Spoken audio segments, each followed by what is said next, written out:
Hello student, welcome to G classes Meerut. My name is Govind Saini और आप सब लोग मेरे साथ पढ़ रहे हैं अप्लाइड थर्मोडायनेमिक्स, जो BTech 4th semester mechanical engineering students के लिए।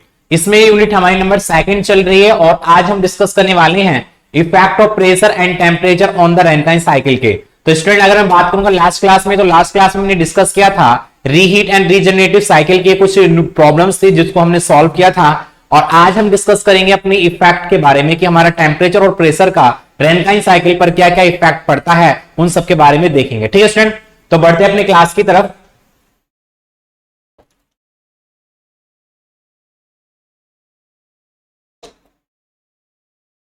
ओके, तो अगर मैं बात करूं यहाँ पे स्टूडेंट, जैसे कि आप सब लोग जानते हैं रैंकाइन साइकिल में हमारे 4 कंपोनेंट्स होते हैं। First is the boiler, second हमारा क्या होता है स्टूडेंट, हमारा टरबाइन होता है, थर्ड हमारा कंडेंसर होता है और फोर्थ हमारा होता है फीड वाटर पंप। ठीक है, तो यहाँ पे अगर मैं बात करूंगा कि अगर हम किसी भी मतलब रैंकाइन साइकिल में टेम्परेचर को इंक्रीज करते हैं डिक्रीज करते हैं, उससे हमारी साइकिल की एफिशिएंसी पर क्या इफेक्ट पड़ने वाला है, या फिर हम अपने प्रेशर को इंक्रीज करते हैं डिक्रीज करते हैं, उससे हमारी साइकिल के एफिशिएंसी पर क्या इफेक्ट पड़ने वाला है, वो सब के बारे में आज क्लास में डिस्कस करेंगे। ठीक है, अगर मैं जर्नली वे में अगर आपसे बात करूं कि हमारे जो टरबाइन वर्क, अगर हमको टरबाइन का जो वर्क है अगर मुझको ज्यादा मिलने वाला है तो इसके अकॉर्डिंग हमारी क्या होगा, एफिशिएंसी हमारी इंक्रीज कर जाएगी। ठीक है, तो हमको क्या चाहिए कि आउटपुट जो हमको मिल रहा है, मतलब टरबाइन जो वर्क हमको मिल पा रहा है वो हमारा मैक्सिमम होना चाहिए, और जो फीड वाटर पंप है उसको बिजली हम दे रहे हैं, उसको इलेक्ट्रिसिटी हम दे रहे हैं, उसको जो वर्क हम दे रहे हैं वो एक नेग्लिजिबल के बराबर हो जाए, तो उसके अकॉर्डिंग हमारी एफिशिएंसी काफी ज्यादा हो जाएगी। ठीक है, दूसरा किस कारण से हमारी एफिशिएंसी ज्यादा हो सकती है, अगर मैं बात करूं स्टूडेंट कंडेंसर की, तो कंडेंसर आप सब लोग जानते हैं कि हमारा क्या होता है, वो हीट एक्सचेंजर डिवाइस होता है जो क्या करता है, हमारी हीट को एक्सट्रैक्ट करता है from the steam and it will convert into the vapour to the water. ठीक है, तो हमारा जो कंडेंसर होता है वो क्या करता है, उसके अंदर हम कूल्ड वाटर एंटर कराते हैं और वहां पे स्टीम से वो हीट इंटरेक्शन करता है बाय द सरफेस कंडेंसर के अकॉर्डिंग, और वहां पे हमारा जो एग्जिट होता है, हमारी स्टीम कन्वर्ट हो जाती है वाटर में, और उसके रिगार्डिंग अगर मैं बात करूं वहां पे जो हीट का रिडक्शन होता है वो हमारा ज्यादा हो जाता है। तो अगर मैं यहाँ पे बात करेंगे कंडेंसर अगर प्रेशर को ज्यादा ही रिड्यूस कर जाए तो उसके रिगार्डिंग हमारा क्या होगा, मतलब कंडेंसर हम क्या कर रहे हैं, कंडेंसर के प्रेशर को अगर हम कम करेंगे तो वहां पे क्या होगा, अगर मैं अभी डायग्राम आपको बताऊंगा किस तरीके से कि वहां पे हमारे टरबाइन वर्क बढ़ जाएगा, वो हम यहाँ पे स्टूडेंट देखने वाले हैं। ठीक है, अब बॉयलर की अगर बात करें स्टूडेंट, बॉयलर में अगर हम हीट इनपुट कम दें और आउटपुट हमको ज्यादा मिले, उसके अकॉर्डिंग हमारी क्या होता है, हमारी रैंकाइन साइकिल की एफिशिएंसी इंक्रीज कर जाती है। तो बेसिकली अगर हम यहाँ पे मोटिव हमारा क्या होगा कि बॉयलर में हम अपने प्रेशर को इंक्रीज करें, जब प्रेशर इंक्रीज होगा तो उसके रिगार्डिंग हमको जो मिलने वाला है efficiency work output from the turbine से वो हमको मैक्सिमम मिलने वाला है, और उसके रिगार्डिंग हमारी जो एफिशिएंसी होने वाली है वो हमारी ज्यादा हो जाएगी। ठीक है, तो बढ़ते हैं अपनी क्लास की तरफ, तो देखते हैं हर एक पॉइंट को अच्छे से समझेंगे। तो हम लिखेंगे यहां पर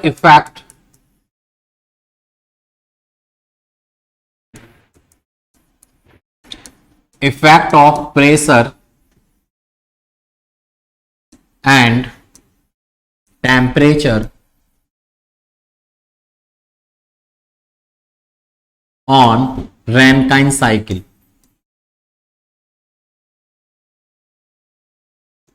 ठीक है, तो effect of pressure and temperature on Rankine cycle.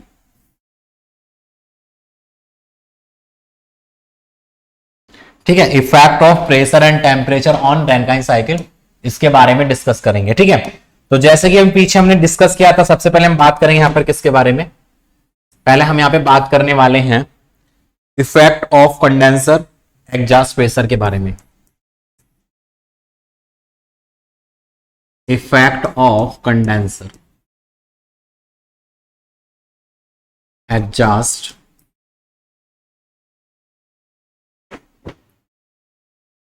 Pressure. ठीक है, एग्जॉस्ट प्रेशर।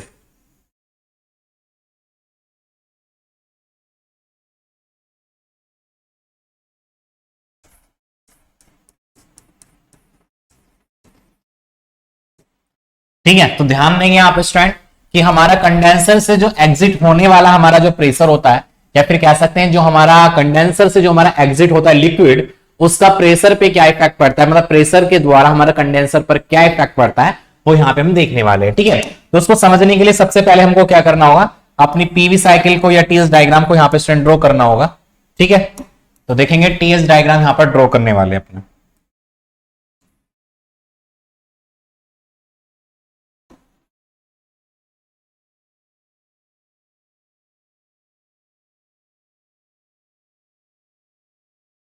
तो टीएस डायग्राम किस तरीके से ड्रॉ करते हैं वो आप सब लोगों को पता है। ठीक है, यहां पे हमारा क्या होता है, constant heat addition boiler at the constant pressure.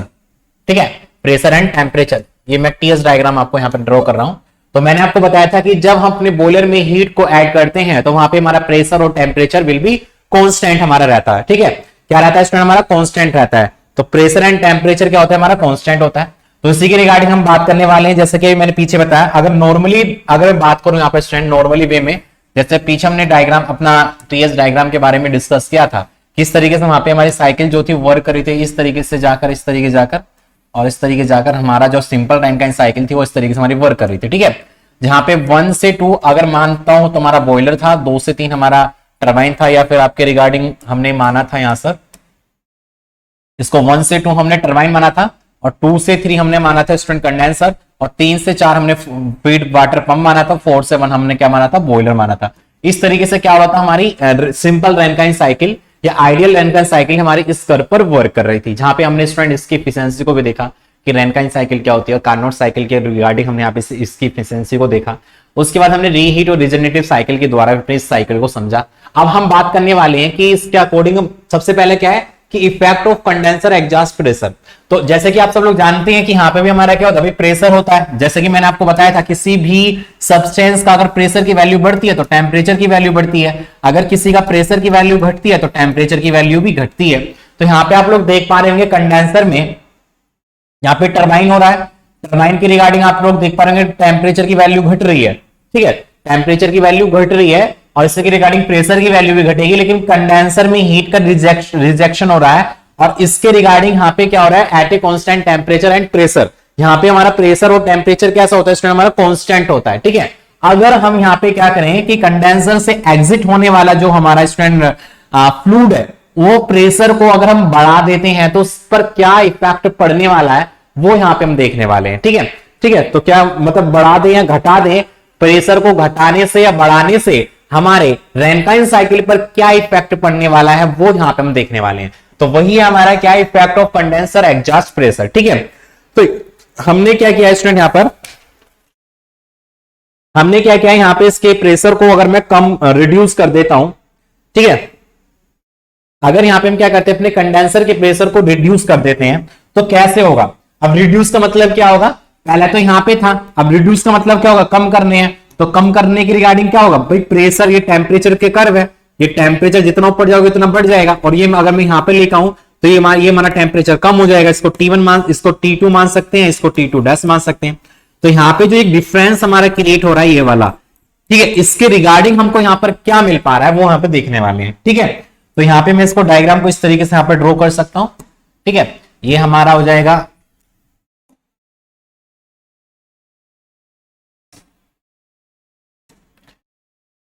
तो ये हमारा हो जाएगा यहां पर। तो चलो मैं इसको डिलीट कर लेता हूं पहले।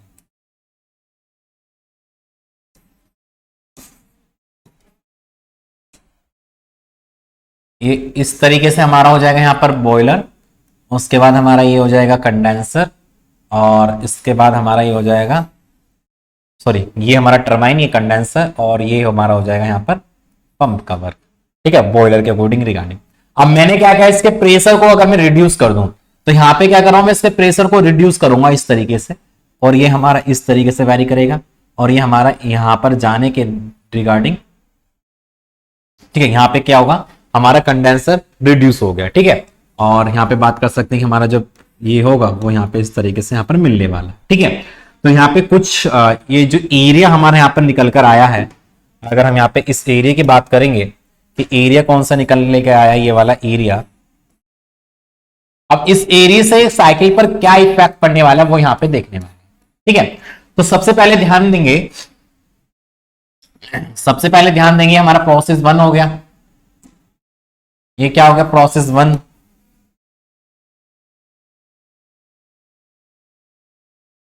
ये प्रोसेस 1 हो गया, ये हमारा 2 था, यहां से हमारा 3 हो गया और यहां से हमारा 4 हो गया।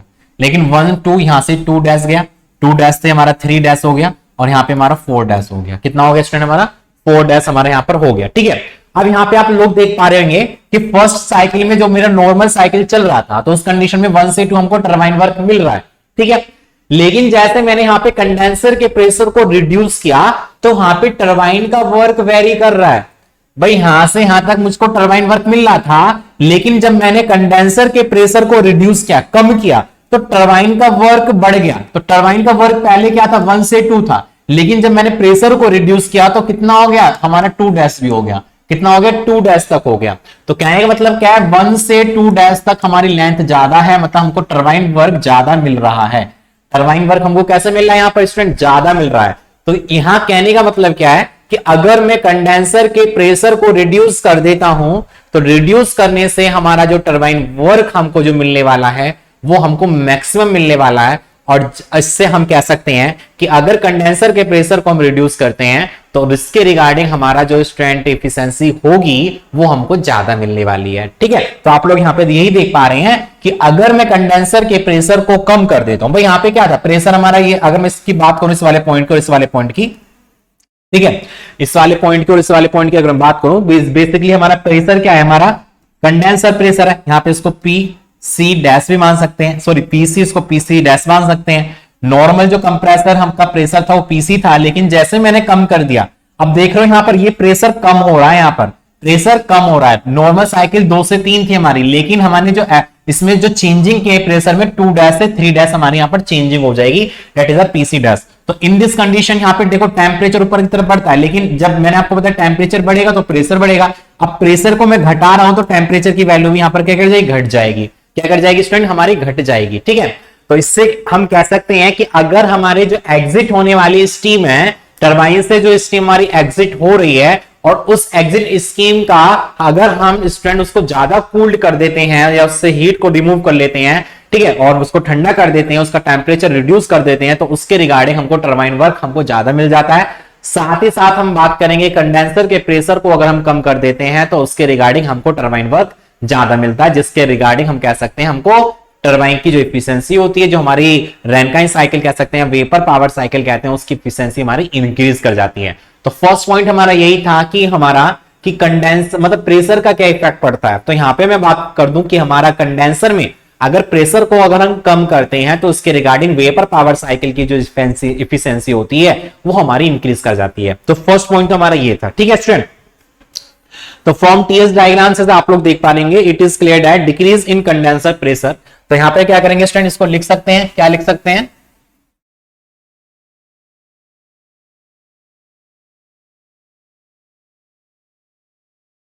तो यहां पे इसमें लिख सकते हैं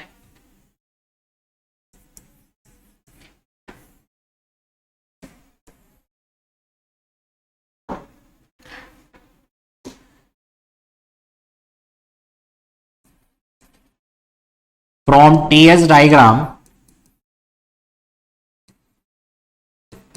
if we decrease the pressure of the condenser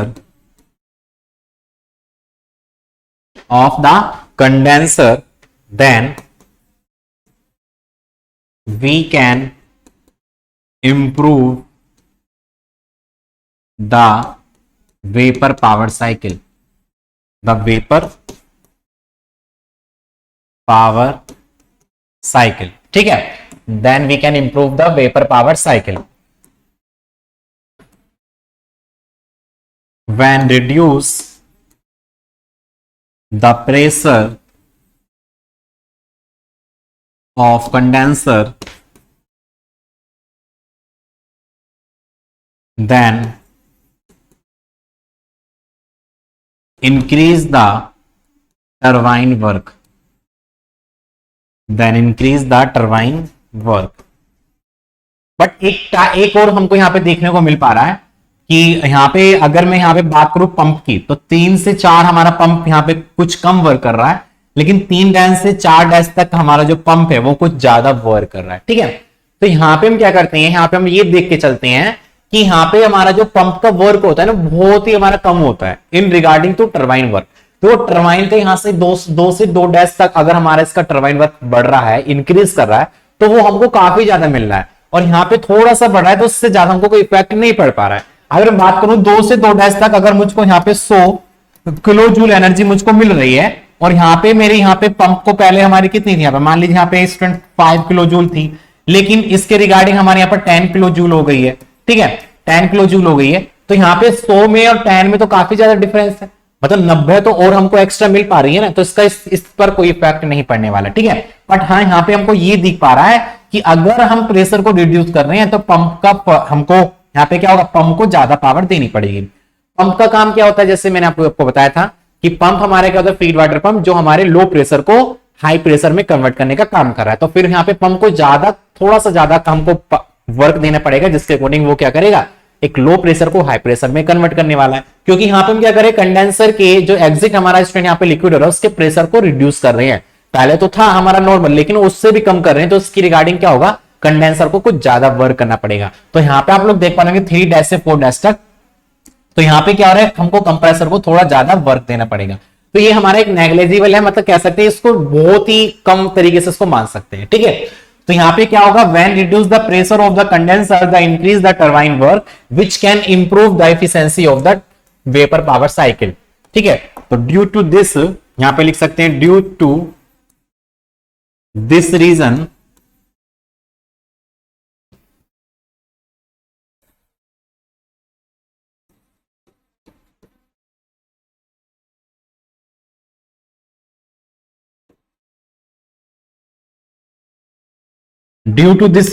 we can increase efficiency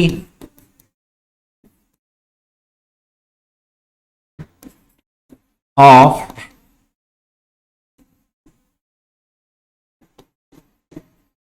vapour power cycle.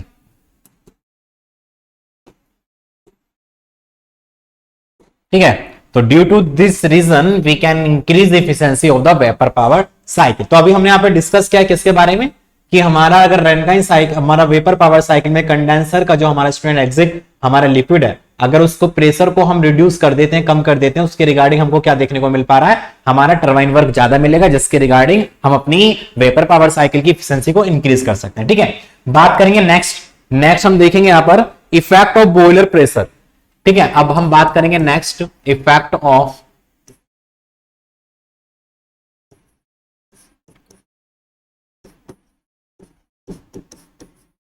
Boiler pressure.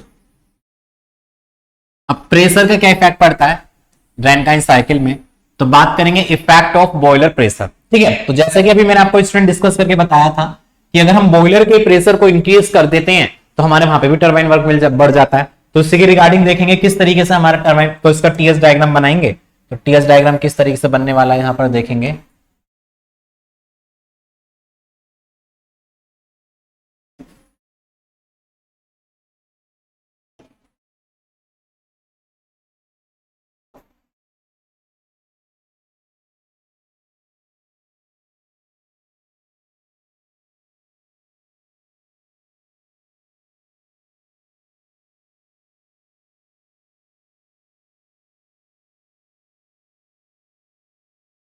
ठीक है, तो इस तरीके से हमारा ही बनने वाला है।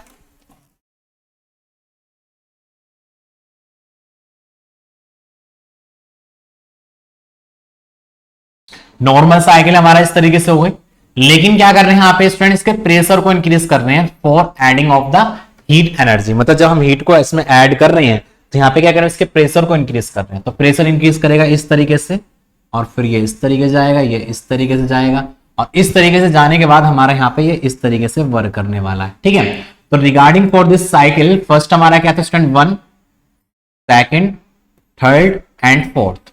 ठीक है, इतना मान लेते हैं इसको, first second third and fourth हमने यहां पे इसको मान लिया। इसी के रिगार्डिंग यहां पे बात करेंगे तो ये हमारा हो जाएगा यहां पे 1 डैश, ये 1 डैश हो जाएगा, ये हमारा 2 डैश हो जाएगा, ये 3 रहेगा, ये 4 हो गया, ये हमारा 4 डैश हो जाएगा। ठीक है, तो आप लोग यहां पर देख पा रहे अगर मैं क्या कर रहा हूं, बॉयलर के प्रेशर को इंक्रीज कर रहा हूं, तो this is the boiler pressure. तो बॉयलर प्रेशर वाला रीजन हमारा ये है कि हम यहाँ पे क्या कर रहे हैं, बॉयलर के प्रेशर को इंक्रीज कर रहे हैं। और बॉयलर के प्रेशर को इंक्रीज करने से इस पर क्या इफेक्ट पड़ रहा है वो आप लोग यहां पर देख पा रहे होंगे कि इसमें हमने क्या करा, फर्स्टली हमारा जो टरबाइन था 1 से 2 हमारा और नॉर्मली ऑपरेट कर रहा था, लेकिन 2 से 3 हमारा फिर कंडेंसर वर्क था, 3 से 4 हमारा यहाँ पर फीड वाटर पंप था, और 4 से 1 हमने यहाँ पे क्या कर रहे थे, हीट की सप्लाई को कर रहे थे। अब यहाँ पे क्या करते हैं, अगर बॉयलर के प्रेशर को इंक्रीज कर देते हैं, अब बॉयलर का प्रेशर इंक्रीज कब होगा, कि जब यहाँ पे क्या करेंगे, उसके वॉल्यूम को रिड्यूस कर सकते हैं। जब उसके वॉल्यूम को कम करेंगे तो आप लोग यहाँ पे देख पा रहे हैं इस वाले रीजन में वॉल्यूम कम हो रहा है, वॉल्यूम कम हो रहा है, यहाँ पे वॉल्यूम ज्यादा है, यहाँ पे वॉल्यूम ज्यादा है। तो जब वॉल्यूम ज्यादा होता है तो प्रेशर हमारा डिक्रीज करता है, वॉल्यूम कम होता है तो प्रेशर इंक्रीज करता है। ठीक है, और यहाँ पे अगर हम हीट को ऐड कर रहे हैं इन दिस कंडीशन, आप लोग यहाँ पर देख पा रहे हैं इस वाले पॉइंट पर हम हीट को ऐड कर रहे हैं, तो ये वाला कुछ टेम्परेचर हमारा अलग होगा। भाई ये वाला टेम्परेचर हमारा क्या होगा स्टूडेंट, कुछ अलग होगा, और इसके रिगार्डिंग ये वाला टेम्परेचर हमारा कुछ अलग होगा। तो यहाँ पे मैं बात करूंगा T1 की, और ये वाला टेम्परेचर जो होगा वो हमारा कौन सा होगा स्टूडेंट, तो ये वाला temperature that is the T1, और ये वाला टेम्परेचर हमारा T1 डैश हमारा हो जाएगा। तो यहाँ पे टेम्परेचर का भी डिफरेंस हो रहा है, ये हमारा क्या TS डायग्राम है, तो यहाँ पे T1 और T1 डैश के बीच में हमारा जो टेम्परेचर का डिफरेंस हो रहा है वो भी आप लोग यहाँ पर देख पा रहे हैं। तो मैंने अभी आपको बताया था कि अगर हम टेम्परेचर की वैल्यू को इंक्रीज करते हैं तो प्रेशर की वैल्यू भी इंक्रीज करती है। तो यहाँ पे हमने क्या करा, टेम्परेचर की वैल्यू को इंक्रीज किया, बेसिकली क्या हो रहा है, हमने प्रेशर को वैल्यू, हमने प्रेशर की जो वैल्यू होती है वो यहाँ पे हमने इंक्रीज किया है। तो प्रेशर इंक्रीज होगा तो यहाँ पे टेम्परेचर भी हमारा इंक्रीज होगा, और इसके रिगार्डिंग हमको यहाँ पे क्या मिल रहा है हमको हायर प्रेशर हमको मिल रहा है। अब हम प्रेशर को इंक्रीज क्यों कर रहे हैं, भाई क्यों कर रहे हैं, तो आप लोग यहाँ पर देख पा रहे हैं, यहाँ पे अगर मैं बात करूंगा हाई प्रेशर की रिगार्डिंग, तो हमको टरबाइन जो वर्क मिल रहा है वो हमको ज्यादा मिल रहा है in comparison to normal pressure के रिगार्डिंग। तो यहाँ पे 1 से 2 था, यहाँ पे हमारा क्या है 1 डैश से 2 डैश है, जिसकी डिस्टेंस हमारी ज्यादा है। तो यहाँ पे लिख सकते हैं कि हमारा जो प्रोसेस 1 डैश से 2 डैश है वो हमारा मैक्सिमम है, 1 से 2 वाला, 1 से 2 वाला हमारा मैक्सिमम है। तो यहाँ पे टरबाइन वर्क हमको ज्यादा मिल रहा है, टरबाइन वर्क क्या मिल रहा है हमको ज्यादा मिल रहा है। तो अगर हम अपनी बॉयलर में जो हमारा स्टूडेंट वेपर है या स्टीम है, अगर उसके प्रेशर को इंक्रीज कर देते हैं तो इंक्रीज करने से हमको जो मिलने वाला टरबाइन वर्क होगा वो हमारा मैक्सिमम होगा, और जब हमारा टरबाइन वर्क मैक्सिमम होगा तो इसके रिगार्डिंग कह सकते हैं कि हमारी जो वेपर पावर साइकिल होगी उसकी इफिशिएंसी हमारी ज्यादा होने वाली है। ठीक है, तो यहाँ पे आपने देखा कि अगर मैं बॉयलर के प्रेशर को इंक्रीज करता हूं तो इंक्रीज करने से हमारा टरबाइन पर क्या इफेक्ट पड़ता है, और जब टरबाइन की वर्क डन पर हमारे जो इफेक्ट पड़ता है उसके रिगार्डिंग अगर हमारे स्टूडेंट पावर साइकिल पर हमारा क्या इफेक्ट पड़ता है। ठीक है, तो हम आप लोग यहाँ पर देख चुके होंगे।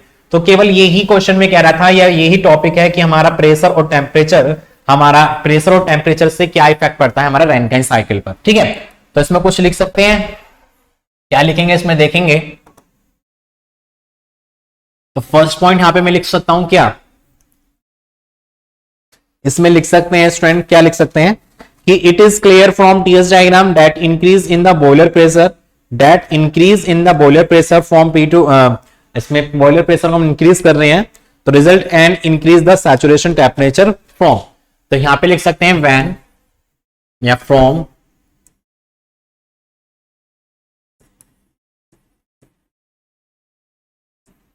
TS diagram,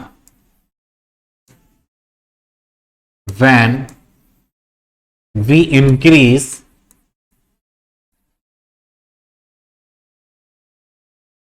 the pressure of the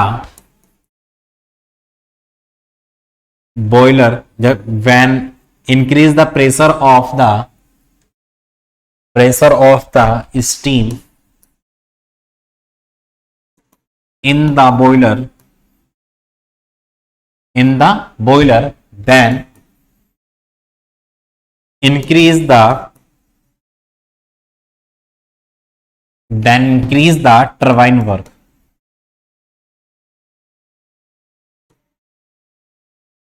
ठीक है, we have seen in this diagram, we have seen in this diagram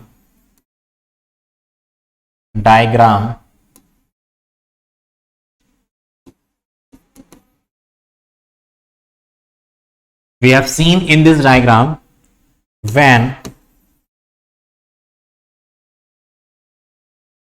pressure increase, then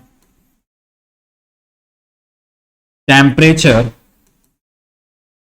also increase, which increase the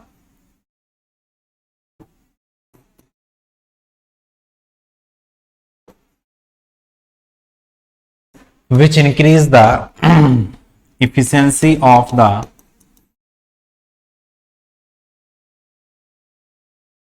Rankine cycle,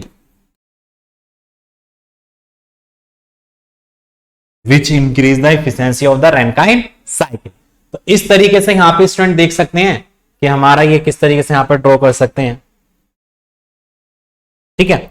तो इस तरीके से यहां पर देख सकते हैं किस तरीके से यहां पे अपना इसको समझा सकते हैं कि हमारा अगर हम प्रेशर को इंक्रीज करते हैं तो प्रेशर को इंक्रीज करने से हमको क्या इफेक्ट मिलने वाला है। समझ में आ गया? इतना क्लियर है? इतना ठीक है।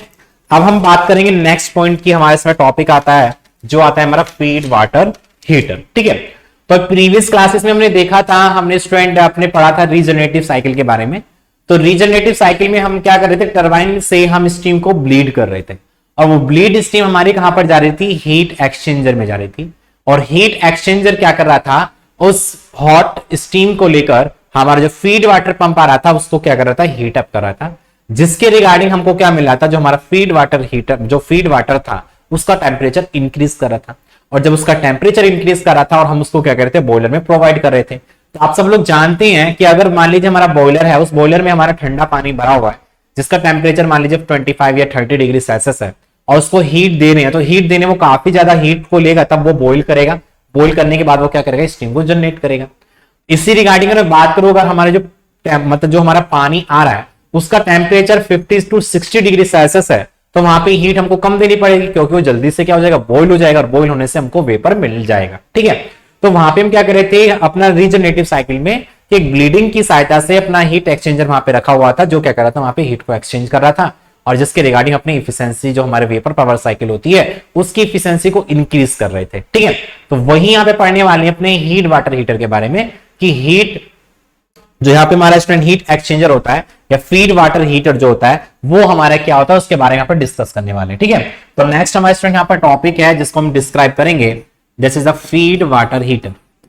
Feed water heater. तो फीड वाटर हीटर क्या होता है, क्या इसका यूजेज है, जैसे कि अभी मैंने आपको इसको बताया कि फीड वाटर हीटर का क्या आपका यूजेज है, ठीक है। तो जैसे कि हमने इसमें देखा फीड वाटर हीटर का क्या क्या यूजेज है, तो उसके बारे में यहाँ पे क्या कर सकते हैं, इसको लिख सकते हैं, ठीक है। तो feed water heater are device, तो इसमें लिख सकते हैं स्टूडेंट क्या,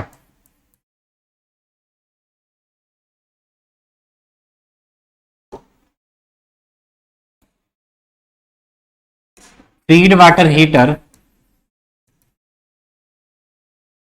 is a device which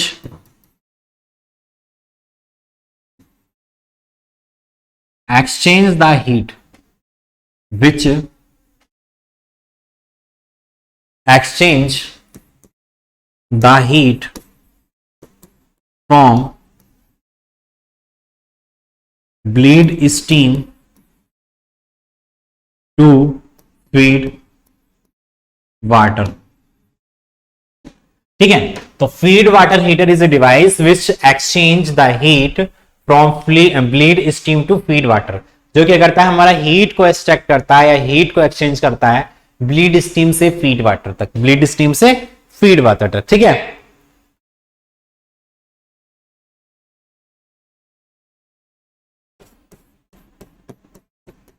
it is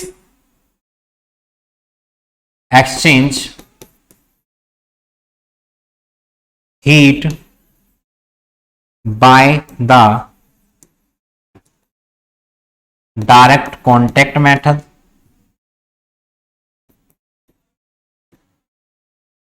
it is exchange heat by the direct contact method या indirect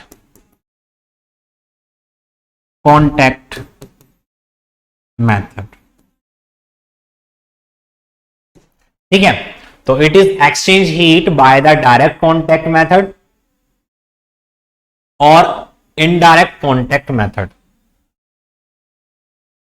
इनडायरेक्ट कॉन्टैक्ट मेथड। ठीक है, तो बेसिकली हमने यहां पे डिस्कस किया फीड वाटर हीटर के बारे में कि feed water heater is a device which extract the heat या which exchange the heat from bleed steam to the feed water, from bleed steam to the feed water.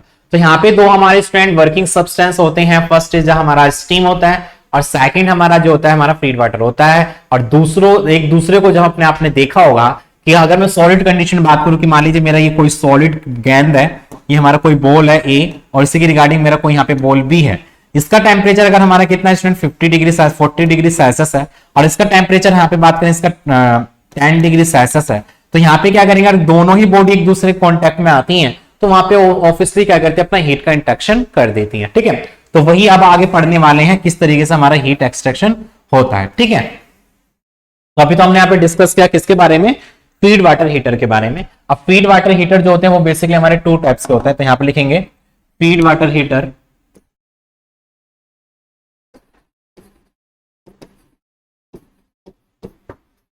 Basically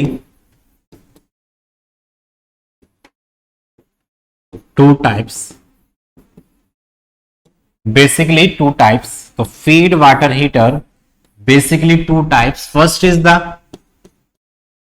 first हमारा क्या होता है student, open या जिसको direct contact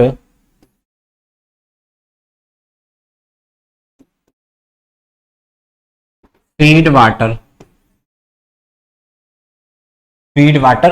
heater बोला जाता है। ठीक है, और नेक्स्ट हम को बोल सकते हैं ओपन, नेक्स्ट हम बोल सकते हैं क्लोज्ड, जिसको indirect contact feed water heater बोलते हैं।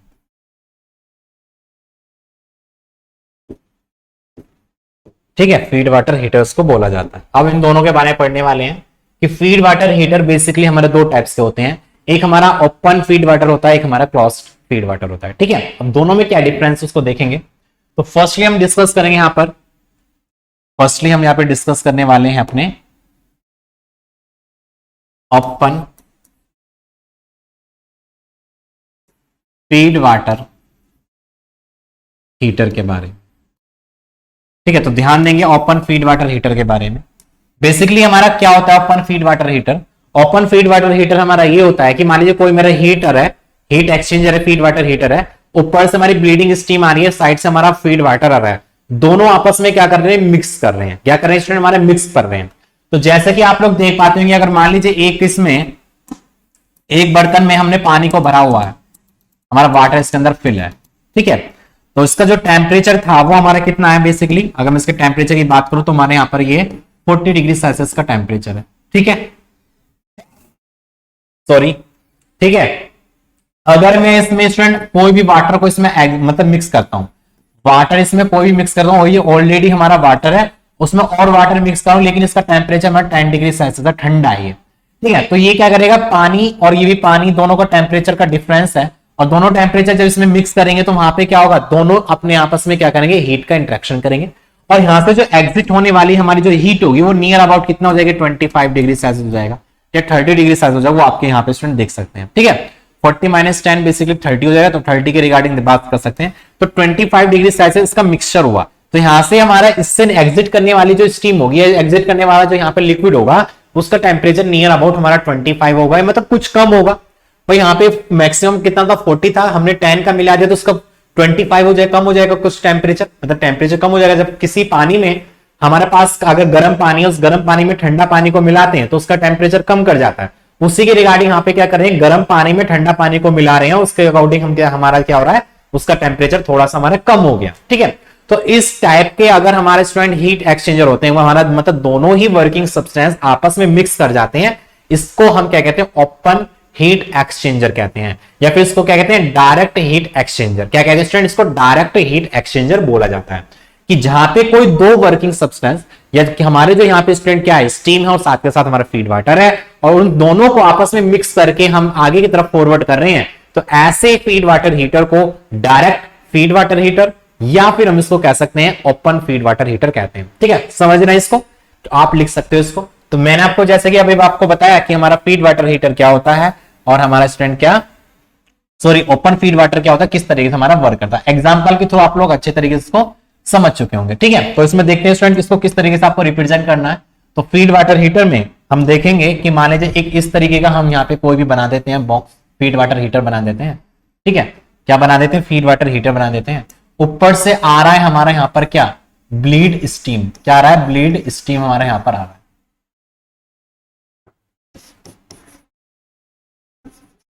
ब्लीड स्टीम हमारी आ रही है और इधर से हमारा आ रहा है feed water.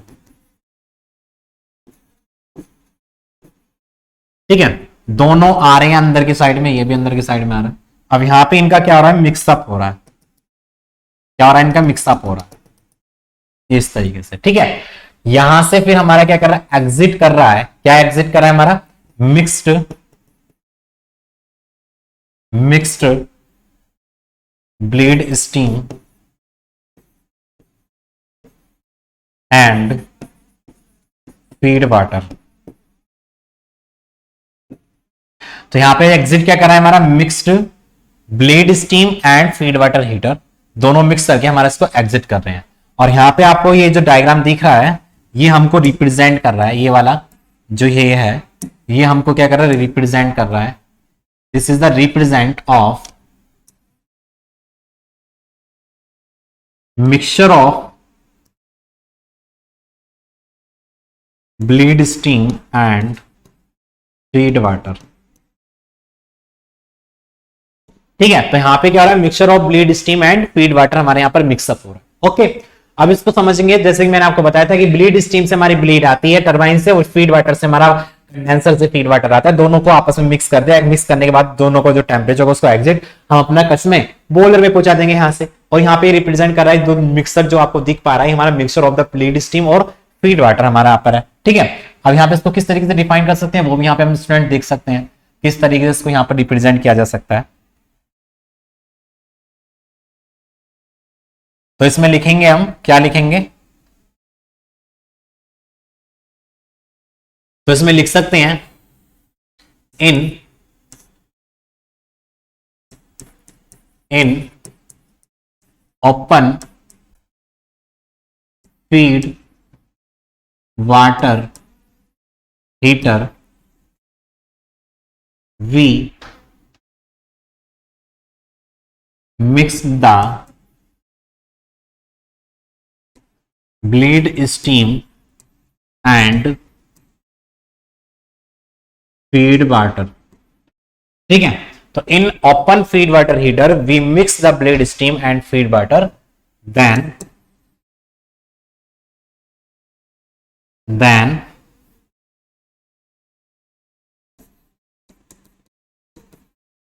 mixture is exit from feed water heater which feed water heater and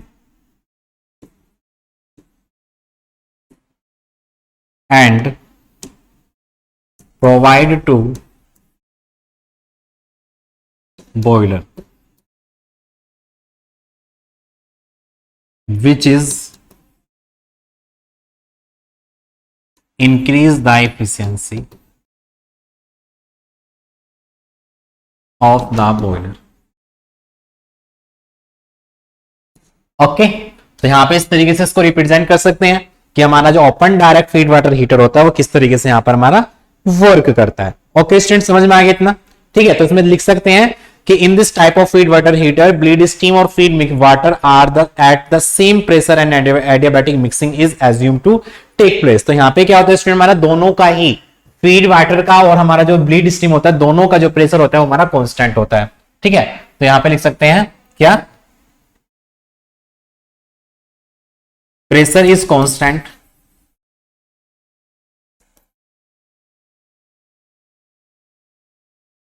of bleed steam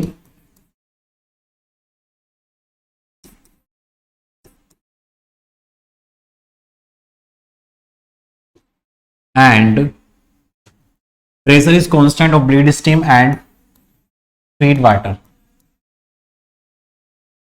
ठीक है, जब दोनों का हमारा प्रेशर कांस्टेंट होगा तब वो इजीली से क्या कर जाएगा, मिक्सअप कर जाएगा। अगर दोनों का प्रेशर डिफरेंस होगा तो वहां पे हमारा दोनों इजीली से मिक्सअप नहीं होने वाला होता है। ठीक है, pressure is constant of bleed steam and feed water for mixing purpose, for mixing purpose, for mixing purpose. ठीक है स्टूडेंट, और यहां पे जो ये प्रोसेस होता है इन दिस सिस्टम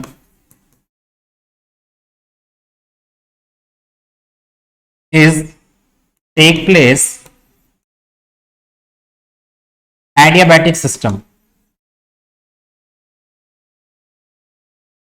यहां पे हमारा जो सिस्टम होता है वो हमारा एडियाबैटिक सिस्टम होता है, जो हीट का इंटरेक्शन नहीं कर, मतलब कहने मतलब क्या है, यहां पे मतलब हीट को नहीं लेता है, नहीं देता है, मतलब सिस्टम ना तो बाहर से कोई हीट को अंदर लेगा, ना ही अंदर की हीट को बाहर की तरफ देगा। तो इस तरीके से हमारा जो अंदर सिस्टम हो रहा है, भाई पाइप के थ्रू हम क्या कर रहे हैं, इसके अंदर स्टीम जा रहा है, इधर पाइप के थ्रू हमारा फीड वाटर दे रहा है, तो इसके अंदर जो टेम्परेचर होगा, जो हीट होगी वो मेंटेन वही होगी, वो ना तो अंदर से बाहर की तरफ हमारा हीट ट्रांसफर करेगा, ना बाहर से कोई अंदर की तरफ हमारा हीट ट्रांसफर करने वाला है। ठीक है, इसलिए हमारा जो सिस्टम होता है वो एडियाबैटिक सिस्टम के थ्रू हमारा वर्क करता है। तो it is assume that mixture leave open feed water heater as saturated liquid.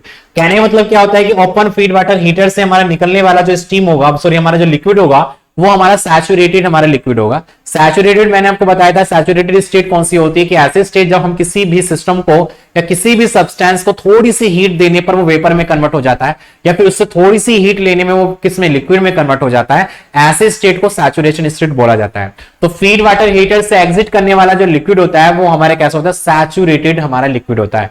कैसा होता है, सैचुरेटेड लिक्विड होता है। उसमें लिख लेना कि exit of the feed water heater the liquid is the saturated state. ठीक है, तो using energy balance for direct contact feed water heater.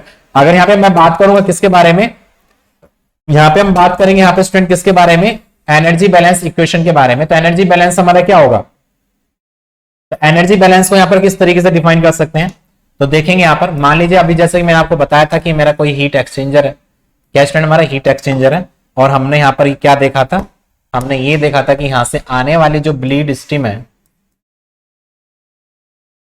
वो किससे आ रही है, टरबाइन से आ रही है हमारी। कहां से आ रही है स्टूडेंट, उसको टरबाइन से उसको आ रही है, या जिससे ब्लीड स्टीम है, तो इसको हम लिख सकते हैं यहां पर क्या, इसको यहां पे लिख सकते हैं, जो मास होगा इसका डेट इज द एमबी होगा, और इसका जो एंथैल्पी होगा वो भी एचबी होगा। ठीक है, यहां से आने वाली जो फीड वाटर का होगा, ये हमारा फीड वाटर है, और फीड वाटर के रिगार्डिंग हमारा यहाँ पे स्टूडेंट क्या होगा कि आने वाला जो मास होगा that is the M feed water, M F इसको मान लेंगे। जिस कंडेंसर से आ रहा है इसको एमसी मान सकते हैं, कंडेंसर से आ रहा है ना फीड वाटर, तो एमसी और हमारा एचसी हमारा हो जाएगा।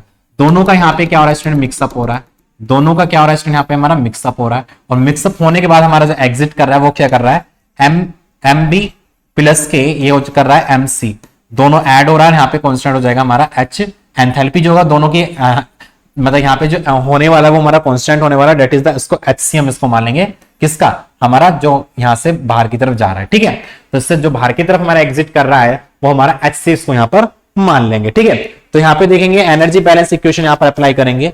तो now applying the energy balance equation,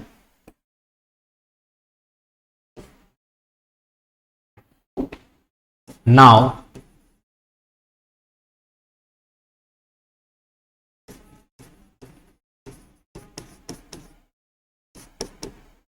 applying the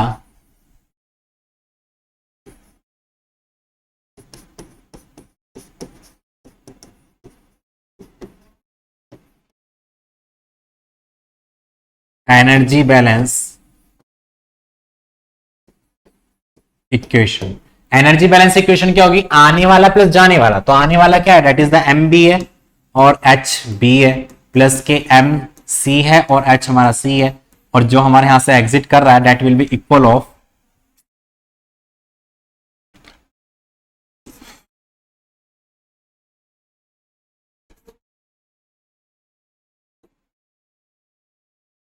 M B plus के एम सी, और हो जाएगा ये हमारा एच सी। ठीक है, तो these are the energy balance equation, इसको हम इस तरीके से यहां पर लिख सकते हैं। समझ में आ गया, तो ये हमारे क्या ओपन फीड वाटर हीटर है। अब हम बात करेंगे दूसरा जो हमारा था, दूसरा है हमारा यहां पर क्या, close feed water heater.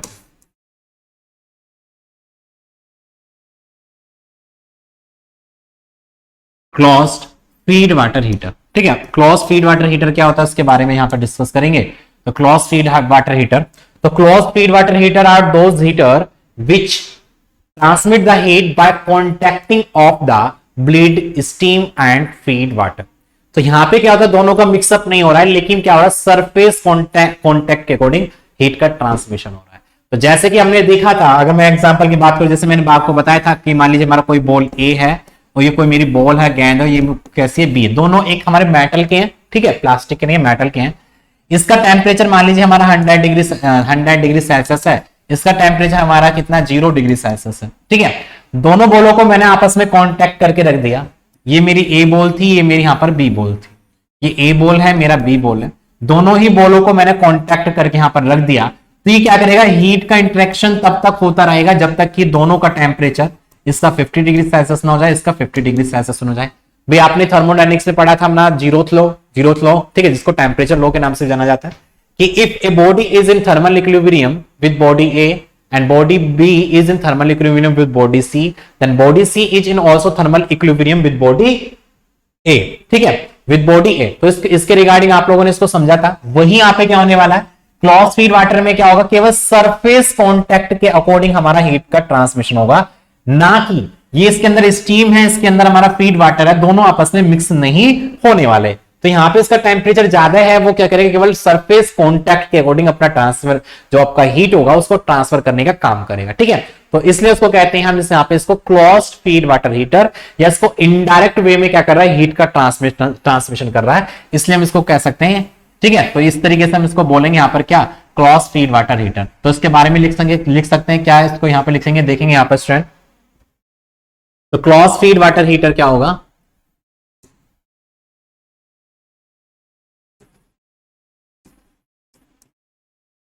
closed feed water heater is a device which exchange heat by the contact of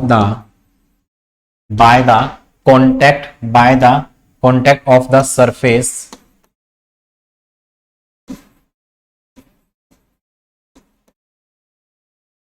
ठीक है, exchange heat by the contact of the surface of bleed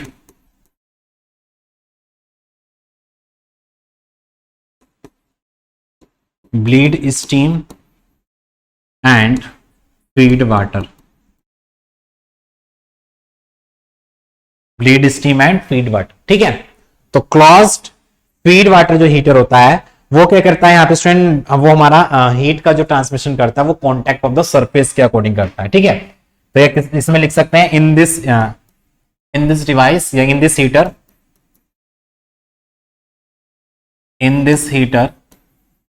heat transfer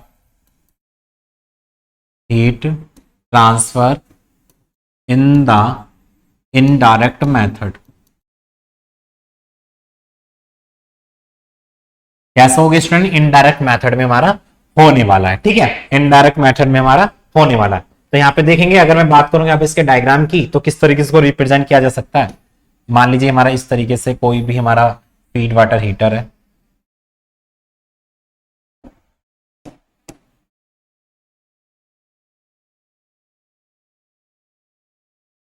ठीक है, और यहां से हमारा आ रहा है ब्लीड स्टीम,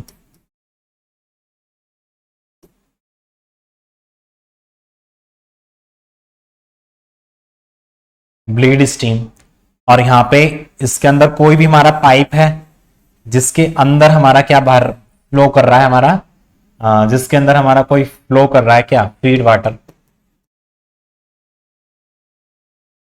और यहां पे स्टीम आ रही है, इसके चारों तरफ कांटेक्ट में है, और यहां से हमारा निकलने वाला जो होगा, ठीक है,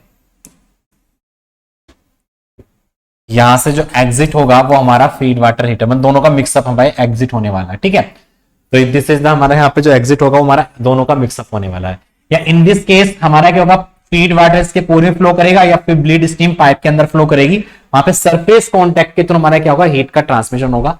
तो यही हमारा क्या होता है स्टूडेंट, हमारा क्लॉज फीड वाटर हीटर होता है। ठीक है, तो in this type of feed water heater the bleed steam and feed water do not come in direct contact but the heat exchange between two steam अगर indirectly through metal interface. तो metal interface के according क्या करते हैं, यहाँ पे heat का interaction हम करते हैं, हीट का एक्सचेंज हम करते हैं। ठीक है, तो in this two steam bleed steam and feed water may be different pressure, यहाँ पे दोनों का जो प्रेशर हो सकता है वो डिफरेंस भी हो सकता है। ठीक है, तो इसमें लिख सकते हैं in this method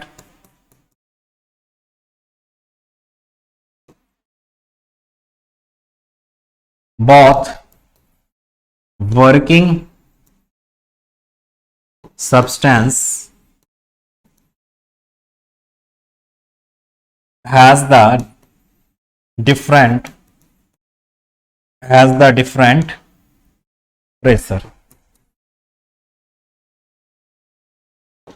different pressure।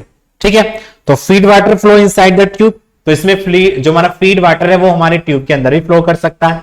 ठीक है, ट्यूब के अंदर यहाँ पे फ्लो कर देगा और हमारा जो फीड वाटर ठीक है, तो यहाँ पे feed water flow inside the tube and heated bye bleed steam from turbine. तो यहाँ पे क्या कर सकते हैं, इसको हीटेड होता है हमारा ब्लीड स्टीम टरबाइन के अकॉर्डिंग, क्योंकि स्टीम जो होती है वो बेसिकली कैसी होती है, वेपर फॉर्म में होती है। अगर उसको कंडेंस करें तो चारों तरफ फैल जाएगी आसानी से, तो इसलिए फीड वाटर को केवल पाइप में फ्लो किया जाता है और हमारा जो ब्लीड स्टीम होता है उसको पूरे चैम्बर में उसको इंटरेक्शन करते हैं।